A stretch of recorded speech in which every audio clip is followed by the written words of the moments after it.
AR लिखते हैं कि कृष्ण भगवान को पूर्ण अवतार क्यों कहते हैं और क्या महाभारत और रामायण में कई चमत्कार की बातें हैं, क्या वो सही में हुई होंगी या सिर्फ कथा और प्रतीक है। कहानियों को कहानियों की तरह से लें। चमत्कार बस एक ही है, हमारा होना और हमारे होने में उस शांति का होना, वही चमत्कार है। बाकी चमत्कारों की सब कथाएं होती हैं, उनमें ना जाएं, उनका आनंद लें बस कथाओं की तरह। कृष्ण को पूर्ण अवतार क्यों कहते हैं, इसको देखें। मैं समझता हूँ भारतीय दर्शन की ये एक अनूठी अभिव्यक्ति है और एक बहुत बड़ा साहस है, पारदर्शिता है, जो ऐसा कह पाए कि कृष्ण पूर्ण अवतार है। और कृष्ण में उन्होंने सारे इंग्रेडिएंट डाले, नीति के, रणनीति के, बुद्धत्व के, सामान्य मनुष्य के, प्रेमी के, योद्धा के, सब कुछ। कृष्ण में अगर ढूंढने जाएं तो कोई भी ऐसा रंग नहीं मिलेगा जो नहीं है। अतिशय मानवीय भी हैं, अतिशय दिव्य भी हैं, अतिशय प्रेमी भी हैं और अतिशय नीतिवान भी हैं। भारतीय दर्शन ने सब कुछ उनके अंदर डाल दिया। आप ये मान के चलिए कि ऐसा व्यक्तित्व भी अस्तित्व रचता है और उसने रचा होगा। और कृष्ण की विशेषता ही यही है कि वो बस अपनी सहजता में, अपनी परिपूर्णता में वैसे हैं। जीवन का कोई भी रंग उनसे अछूता नहीं है। परिपूर्ण हम उसी को कहते हैं जो पूरी तरह मानवीय भी हो और पूरी तरह ईश्वरीय भी हो। कुछ लोग पूरी तरह ईश्वरीय हो जाते हैं, मानवीय नहीं रह जाते। जैसे आजकल तमाम गुरुओं को देखिए, वो इतने ईश्वरीय हो जाते हैं कि उनसे मानवीय उम्मीद कम रह जाती है। वो कुछ ऐसे ढंग से ही मूव कर रहे होते हैं कि जैसा लगता है किसी अभी प्लेनेट से उतर के ही आए होंगे सीधे सीधे। कृष्ण को देखें,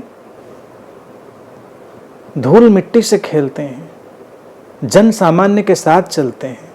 कभी कभी लोगों को उनका पहचानना मुश्किल हो जाता है कि ये कोई विशेष व्यक्ति है। जैसा है मित्र उसके साथ वैसे हो जाते हैं। उनको प्रेम करने वाले लोग हैं, उनके साथ प्रेम पूर्ण हो जाते हैं, प्रेम का प्रत्युत्तर दे पाते हैं। युद्ध करने वाला है तो युद्ध का प्रत्युत्तर दे पाते हैं। वो किसी भी चीज से पीछे नहीं हटते। सर्वथा साधारण और साधारणता में असाधारण, यही उनको पूर्ण बनाता है।